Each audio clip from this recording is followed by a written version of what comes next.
People, Deluded, I'm back again. Good morning, and I hope you're all doing well and safe this morning.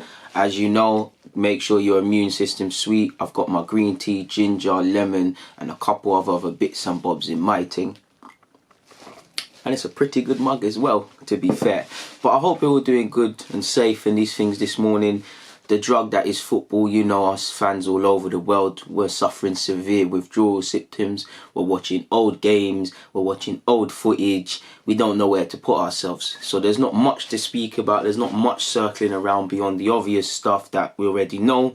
So I was on The Athletic this morning, and the article, can't remember who wrote it, I believe it was James McNicholas, forgive me for getting his name wrong, but it was in connection to Hector Bellerin and Bellerin's diet, or, you know, his change to what I believe is plant-based dietary requirements and stuff. And it's a touchy one because, pardon me, Bellerin at times away from this is someone that's loved by Arsenal fans, but also someone that's victim of a scapegoat, someone that's a source of frustration. Obviously, he hasn't really kicked on as a player the last few years and things. And, you know, a lot of frustration is built on that. And with his change in diet, I don't think it's right that we scrutinise somebody's lifestyle change or how they eat food. Because I'm sure if you looked at many footballers, not just Bellerin, like an idiot, I just clicked something. A lot of them got a lot of plant-based diets and stuff, and I'm not going to sit here and say I'm a health expert or things like that, but I do think in my life, I can only speak for myself or people living in London or society like me, you can eat well, you can eat good food, but how far does ethical eating go really? Unless you're, you know, growing your own thing or got your own farms, you'll never truly know. Do you get it, people? We'll never really know what's killing us and what's thinging and all these things. Like, the first time I clocked it was mad is when I went to Jamaica as a little kid, and I was shocked at seeing a green orange, and that's the colour it's meant to be, and you know, that's the conditioning that I was obviously taught growing up in England and stuff. Do you get where I'm going with it? So it's always an interesting one, and I'm going off topic, but there's a town in Italy, I can't remember it, but they've got a,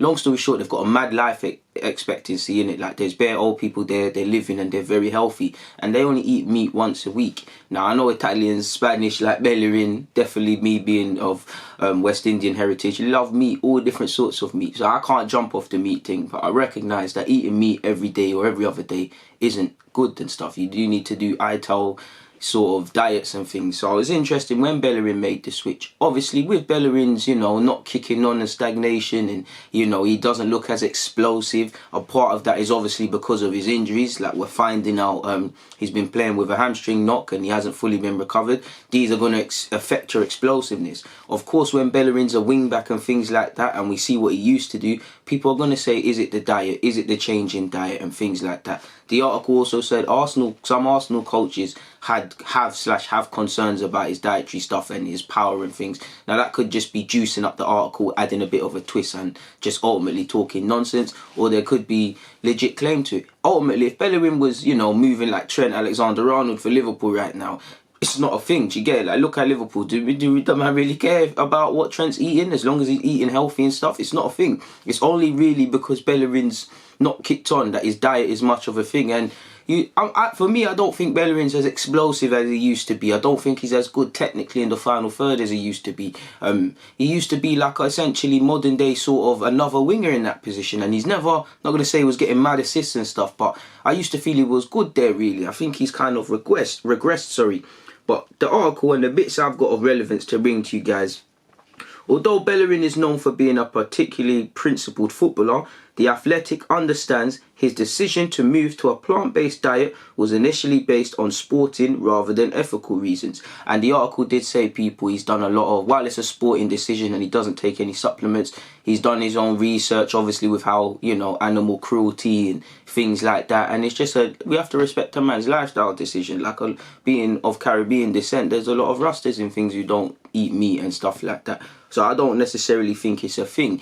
Provided, you know, if you're losing X amount that you would get from meat or whatever from a natural diet that you would initially go with, and you can, you know, this plant can give it to you, or you can get it from this sort of thing. Because realistically, modern day society's chewed it up, but we should really have, I'm not going to say all a plant-based diet, but we should be using vegetables and things more, and definitely not eating as much meat, people. But he said he had learned He had learned going vegan might reduce the inflammation in his body, decreasing pain levels, and aid in his recovery. So he made it for the right reasons. He ultimately made it to become a vegan beyond, you don't just do it for sports, but he made it to make himself, get them couple inches to make him more of a dynamic footballer. And in a day and age where football's all about inches and percentages, even a 1% advantage on on a rival can make the difference.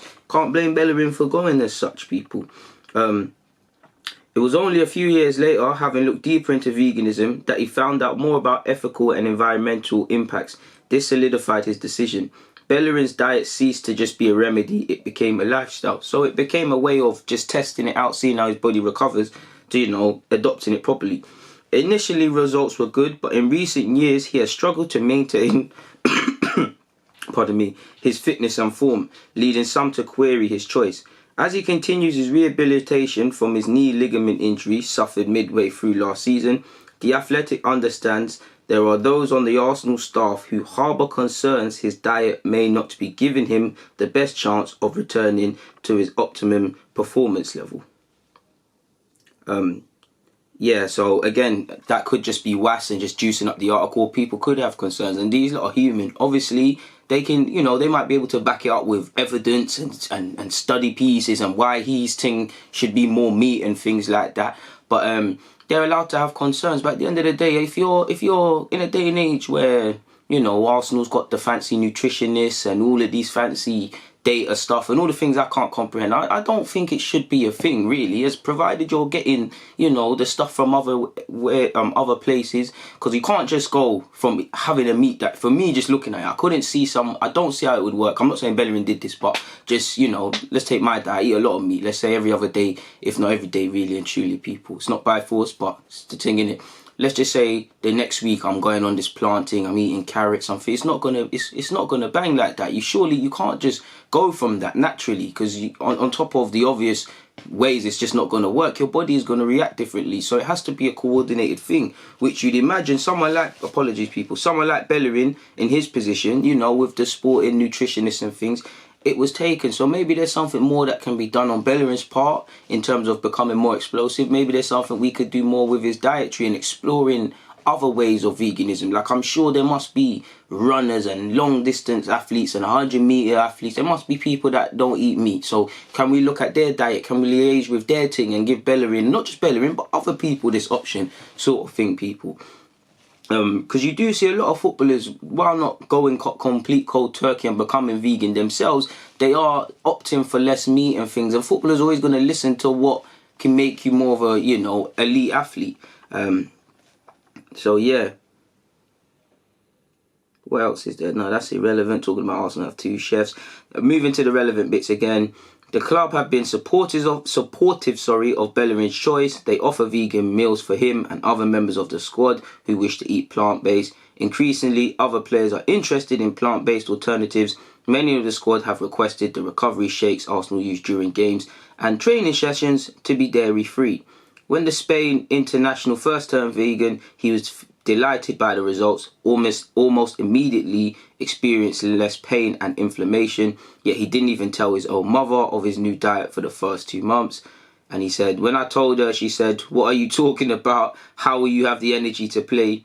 But the doctor said, "Hector, I haven't seen a blood test this good in 15 years. So, his changes, if the doctor's saying you look good, if you're seeing results, it is decent. I don't know anything, but could you eat more? I don't know. Could you eat more planting and be able to run up and down more because you ate more planting? Is there other things we can give him to make him? For me, I want Bellerin to be, first and foremost, I want him to recover fully because he's not recovered fully. Second of all, I want him to get back that dynamism and that explosiveness. And again, I'm not no nutritionist, so I don't know these things, but is there more we can be done? I don't think Bellerin's poor form or indifferent form is ultimately down to his diet, people, but it's always a thing that's following. And I think when an article like this comes, it's crazy. But then again, how much of a boost was it? Because the article went on to say, well, I believe this was a nutritionist guy, said, "There's always a short-term positive boost," says Lavelle. "If you look at the diets from a health perspective, either generally or for performance, you can't disagree with the fact that vegetables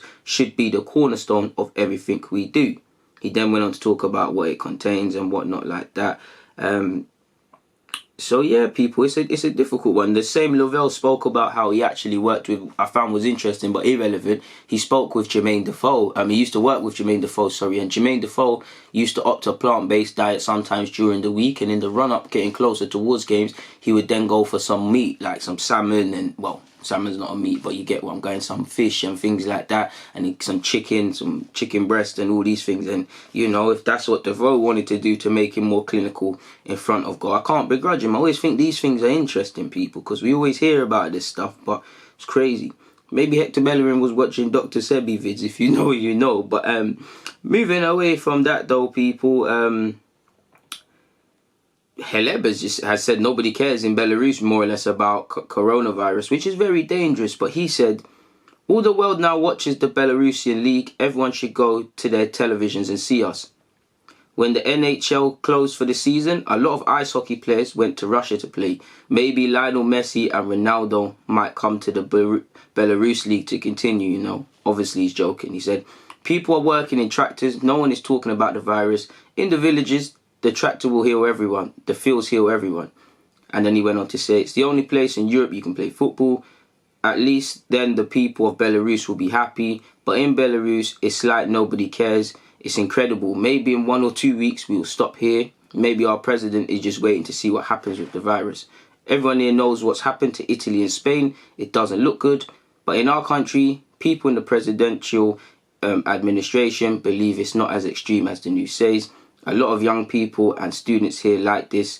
I'm keeping at home with my family. But when I go out, the streets and restaurants are still busy.